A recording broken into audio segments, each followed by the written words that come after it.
오늘 월요일 새벽에 오신 여러분을 환영합니다. 우리 손을 들어서 서로 인사하시겠습니다. 반갑습니다. 예수님이 공생의 기간 동안에 보여주신 수많은 능력 중에 특별히 죽은 자를 살리신 권능은 우리 예수님이 하나님의 아들이심을 계시합니다. 복음서에 죽은 자를 살리신 예수님의 권능이 3번 나타나는데, 나인성에 살았던 과부의 아들, 시체가 성 밖으로 이렇게 운구될 때에 예수님이 그 관을 멈추게 하시고 과부의 아들을 살려내셨습니다. 또 베다니의 나사로는 죽은 지 나흘 됐는데 무덤 문을 열어놓고 나사로야 나오너라 하심으로써 죽어 썩은 냄새가 나는 시체를 살려내는 기적이 있었습니다. 그리고 오늘 본문에 나오는 야이로의 딸을 살리신 것이 3번째 죽은 자를 살리신 예수님의 권능입니다. 이런 모든 기적이 예수 그리스도께서 생명의 주님 되심을 증거합니다. 예수님의 은혜가 얼마나 큰지 그 권능을 보여준 사건들입니다. 동시에 그 기적으로 은혜를 입은 사람들의 믿음을 생각해야 되는데, 오늘 그 부분이 설교의 주제가 되겠습니다. 예수님을 믿는 믿음의 능력, 믿음의 중요성에 대해서 오늘 새벽에 함께 생각하기를 원합니다.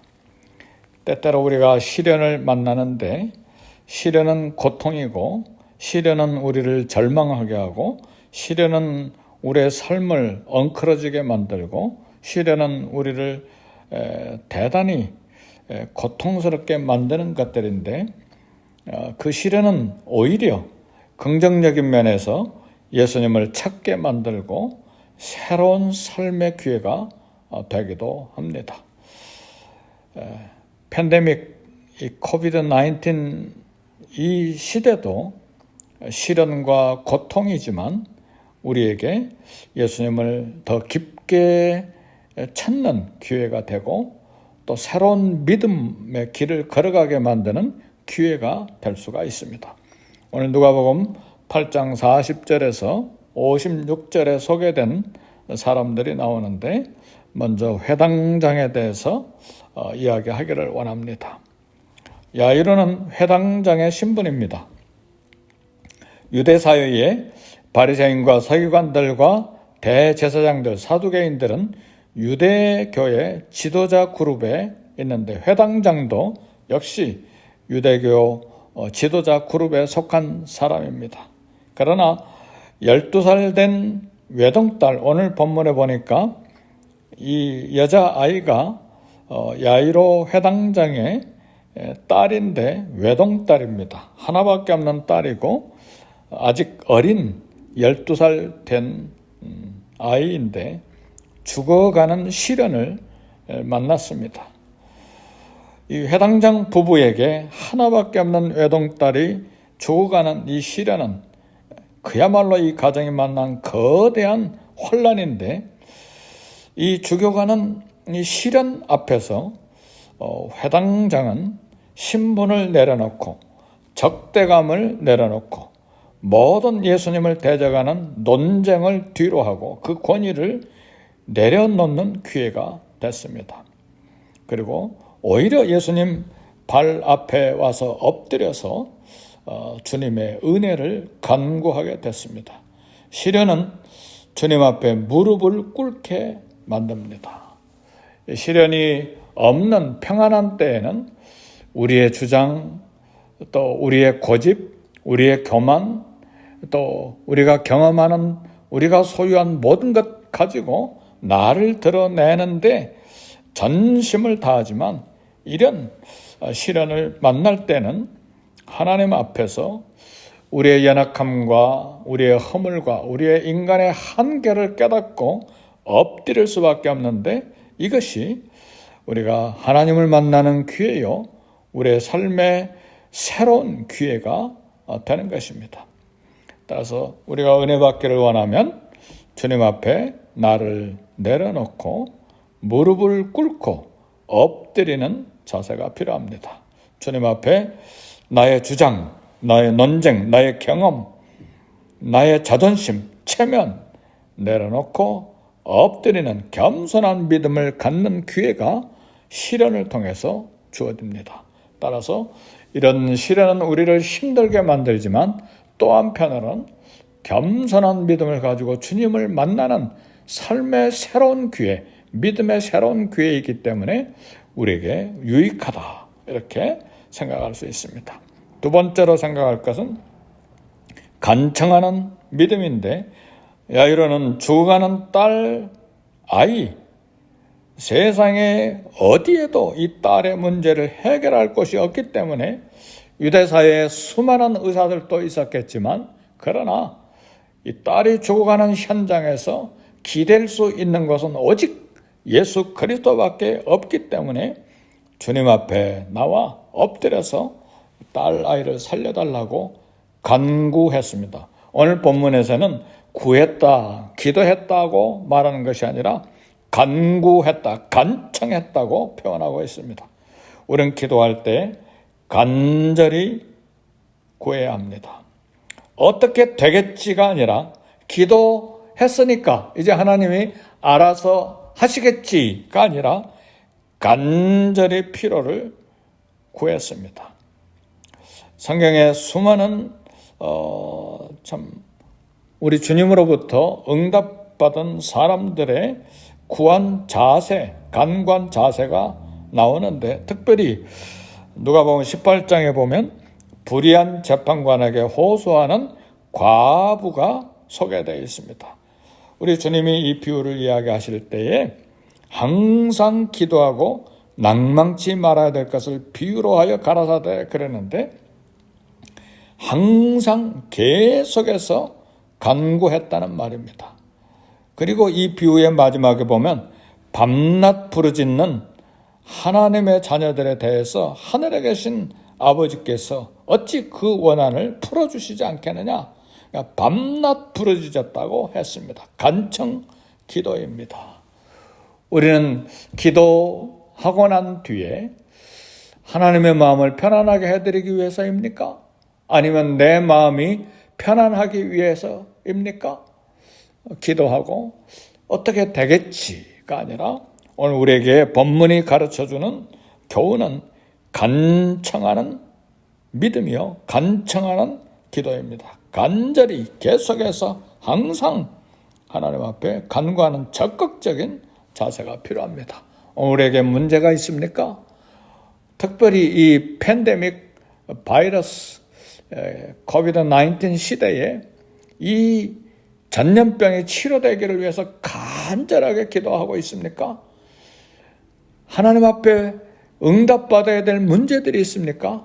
간절하게 적극적으로 계속해서 기도할 수 있기를 바랍니다. 야고보 장로님은 야고보서에서 엘리야의 기도의 자세에 대해서 이야기하는데, 아합 시대 때에 비가 오지 않기를 간절히 기도하고 다시 3년 반 만에 비가 오기를 간절히 기도했다고 했습니다. 엘리야 같은 위대한 선지자도 하나님 앞에 응답받기 위해서 하나님 앞에 간절히 기도했습니다. 엘리야의 기도의 특징은 믿음의 기도, 의인의 기도, 그리고 마지막에 소개된 기도의 자세가 간절한 기도입니다. 오늘 날마다 하나님 앞에 간구하되 대충 간구하는 것이 아니라 간절한 마음으로 간구하는 그런 간절한 믿음의 참 간청이 저와 여러분에게 있기를 주의 이름으로 축복합니다. 마지막으로 하나는 믿음의 기도인데, 무릎 꿇는 겸손한 믿음, 간절히 구하는 간청 기도의 믿음 외에 이 시간에 우리에게 필요한 것은 믿음의 기도입니다. 본문 누가복음 8장 48절에 보니까 12해 동안 혈루증으로 피가 계속해서 하혈하는 그 병으로 고통을 당했던 여인이 주님 몰래 주님 옷자락을 붙잡았는데 그것이 믿음이었습니다. 우리 주님이 능력이 나간 것을 깨달으시고 이 여인을 찾아서 말씀하십니다. 딸아, 내 믿음이 너를 구원하였으니 평안히 가라. 이 여인에게 분명한 것이 하나 있었는데 주님을 믿는 믿음입니다. 그래서 우리 주님은 내 병이 나은 것은 내 믿음이었다. 그래서 딸아, 내 믿음이 너를 구원하였으니 평안히 가라. 그리고 오늘 누가복음 8장 50절에 회당장 야이로에게 우리 주님이 말씀하십니다. 이 12해 동안 혈루증을 앓았던 여인과 대화하는 동안에 딸이 있는 집에서 사람이 와서 딸이 죽었으니까 이제는 다 끝났습니다. 이렇게 이야기할 때에 우리 주님이 회당장에게 이야기하셨습니다. 두려워하지 말고 믿기만 하라. 믿음의 결과가 뭐냐? 그리하면 딸이 구원을 얻으리라. 내가 믿으면 그 결과로 그리하면 딸이 죽음에서 살아날 것이다 는 말씀입니다. 결과로 12년 혈루증 앓았던 여인의 믿음이 혈루증이 중단되는 기적이 일어났고 12살 된 외동딸 죽은 딸이 살아나는 역사가 일어났습니다. 우리에게는 믿음의 기도가 필요합니다. 나를 믿는 것이 아니라 내 기도를 들으시는 우리 주님에 대한 신뢰, 주님께 대한 믿음이 필요한 것입니다. 문제가 있습니까? 위기 상황이 있습니까? 예수님을 만날 기회입니다. 주님 앞에 나와 엎드리는 겸손한 믿음이 필요합니다. 되는 대로 되라가 아니라 간절히 기도하는 강청의 기도, 간청의 믿음이 필요합니다. 낙심 말고 밤낮으로 기도해야 합니다. 주님을 믿으시기를 바랍니다. 생명의 주님이시요 능력의 주님이시요 우리의 원한을 풀어주시는 주님이십니다. 얼마나 간절한 기도이길래 우리의 대부분의 간절히 드리는 기도는 원한의 문제입니다. 사람과 사람 사이 원한의 문제가 아니라 문제에 대한 원한의 문제죠. 그 문제를 풀어야 되는 원한으로 표현될 정도로 우리에게 절박하게 필요하는 응답받을 그런 응답을 받아야 될 그런 문제라는 의미가 원한이라고 하는 단어에 들어있습니다. 사랑하는 성도 여러분, 시련은 예수님을 찾게 만들고 새로운 믿음의 기회가 됩니다. 간청하는 믿음과 또 믿음의 기도를 드림으로 응답받을 수 있기를 바랍니다. 그 결과로 생생하게 살아계신 우리 주님을 만날 수 있기를 바랍니다. 우리 문제가 해결되므로 내가 평안하고 이제는 안심하고 참 평화롭게 사는 것이 기도응답의 목적인가? 그렇지 않습니다. 오늘 12해를 혈루증을 앓았던 여인이 병에서 나은 것도, 그리고 12살 된 외동딸이 죽음에서 살아난 것도 그 병에서 노임과 살아난 그 자체가 목적이 아니라 예수 그리스도가 우리의 구원의 주님이시오, 살아계신 하나님의 아들이요, 그리고 바로 메시아요 그리스도인 것을 증거하기 위한 사명이 거기에 들어 있습니다. 우리의 책임이 기도응답 속에 들어 있습니다. 겸손하게 기도하고 간청하는 믿음과 간절한 간청, 그리고 또 믿음으로 기도드림으로 하나님을 만남, 그 결과로 우리 예수님을 열방에 증거하는 그 일에 쓰임받는 저와 여러분들이 되시기를 주의 이름으로 축복합니다. 우리 다 같이 기도하겠습니다.